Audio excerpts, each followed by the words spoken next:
È alla seconda edizione, ma l'ambizione di crescere e diventare punto di riferimento della cultura. Parliamo del premio letterario Torre dell'Orologio, che da oggi e per i prossimi 3 giorni fa di Siculiana il centro della letteratura siciliana. Un'edizione ricca di novità e soprattutto gradite conferme. Abbiamo iniziato l'anno scorso così in fretta perché subito dopo le elezioni, poi subito dopo l'insediamento abbiamo pensato di puntare sulla cultura, puntare sulle idee, puntare su quello che in effetti ci rappresenta. L'anno scorso è stato un successo, se ne parla ancora. Quest'anno siamo stati meravigliati noi stessi del riscontro che abbiamo avuto. Le 22 case editrici, gli editori, i librai e gli autori che sono stati già intervistati da Fatti Italiani. Un successo veramente che non ci aspettavamo.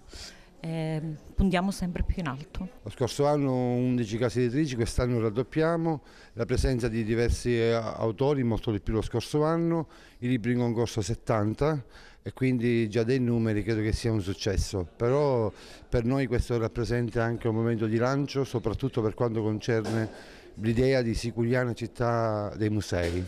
Ne abbiamo 4 in programma, già in lavorazione. Nel corso della fiera faremo in modo che la gente possa già assaporare un attimo quello che sarà la nostra città in un prossimo futuro.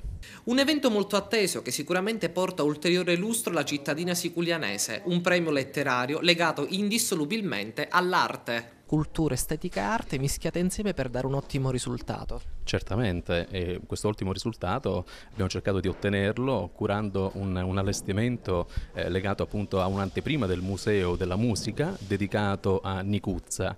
Nicuzza che sarebbe la moglie del maestro Franco Finistrella, autore della composizione musicale Nicuzza Duci, oramai conosciuta a livello non soltanto popolare ma anche folcloristica, a livello anche internazionale, e motivo per cui ci tenevo a far conoscere naturalmente le sue opere, che non sono solamente opere musicali ma sono anche poetiche, perché appunto si occupava di poesia vernicolare, ma si è occupato anche di teatro, tant'è che ci sono anche degli inediti mai naturalmente andati in scena.